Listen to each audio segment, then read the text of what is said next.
বজায় রাখতে গিয়ে মসজিদের পাশে মন্দির বানিয়েছিল তারা।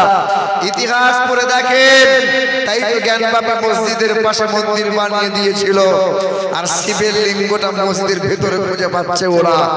সেদিন কলকাতার আলী রাসমণি রোডে বলেছিলাম, তোদের শিবের লিঙ্গ কত বড় হয় রে। একবার বাবরি মসজিদ, একবার জ্ঞানবাপী, একবার খাজা বাবার মাজারে। জি এ মুসলমান সোনার টুকরো বন্ধুরা আমার অমুসলিম ভাইরা, যদি কেউ শোনো রাগ করিও না, কষ্ট নিও না। এই দেশের মাটিতে হিন্দুরা বাস করে, খ্রিস্টান বাস করে, আদিবাসী বাস করে, জৈন বৌদ্ধ বাস করে, কারো নিয়ে কাহারও কোনো সমস্যা হয় না। কিন্তু এই দেশের মাটিতে মুসলমানরা বাস করে বলে মুসলমানদের নিয়ে এক শ্রেণীর বড্ড মাথা ব্যথা হয়। এই দেশের মাটিতে বাইবেল আছে, জিন্দাবাস্তা আছে, ত্রিপিটক আছে, রামায়ণ আছে, মহাভারত আছে, যজুর ঋক, শ্যাম, অথর্ব, কল্কি পুরাণ, মনুসংহিতা আছে, কত শত ধর্মগ্রন্থ আছে। কোন ধর্মগ্রন্থ নিয়ে মামলা হয় না, হামলা হয় না। একমাত্র কোরআন নিয়ে মামলা হয়, হামলাও হয়। কেন হয় বাবা? এই দেশের মাটিতে গির্জা আছে, মন্দির আছে, কারো অসুবিধা হয় না। কিন্তু আমাদের মসজিদগুলো নিয়ে এক শ্রেণীর বড় মাথা ব্যথা। এই দেশের মাটিতে কত পাঠশালা আছে, ভার্সিটি আছে, বিদ্যালয় আছে, কলেজ আছে, কারো কোনো রকম কোনো অসুবিধা হয় না। কিন্তু আমাদের শিক্ষা প্রতিষ্ঠান, মাদ্রাসাগুলো নিয়ে এক শ্রেণীর বড্ড চুলকানি হয়। কেন বাবা? আল্লাহ বলেন ইন্নাদ-দীনা ইনদাল্লাহিল ইসলাম। হবে রে বাবা, হবে। সবচেয়ে মিষ্টি আর সত্য ধর্ম দ্বীন ইসলাম।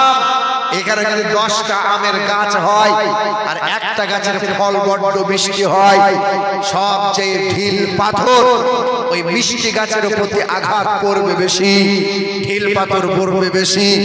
বিশ্বের জমিনে অনেক ধর্ম আছে, আল্লাহ পাকের মনোনীত দ্বীন দ্বীন ইসলাম। তাই তো ইসলামের প্রতি বিশ্বের মাটিতে আক্রমণ একটু বেশি হয়। সোনার টুকরো বন্ধুরা আমার, শুধু মানুষেরা, আমার বাবাজিরা, তারপরেও আপনারা দেখেন এই দেশের মাটিতে সবচেয়ে বেশি অবদান মুসলমানদের। কিন্তু মুসলমানদের অত্যাচারিত, মুসলমানরা লাঞ্ছিত, মুসলমানরা পদদলিত। তারপরেও আমরা বারবার বলি অনেক দামের দেশ, রক্ত ঘামের দেশ, মায়ার বাঁধন বড় বেশি। হিন্দু, মুসলমান, বৈধ বা খ্রিস্টান, আমরা সকলেই তো ভারতবাসী। কেন এত সংঘাত? কেন কিসের বিবাদ? ভাই ভাই রাখো হাত হাতে। তুমি আমার ভাই, আমি তোমার ভাই, ভাই ভাই রাখো হাত হাতে।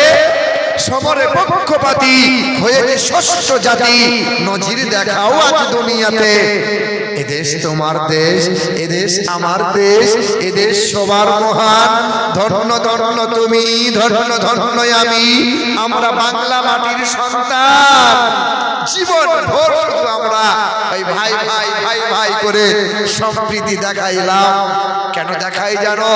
কোরআন বলে সম্প্রীতি বজায় রাখো।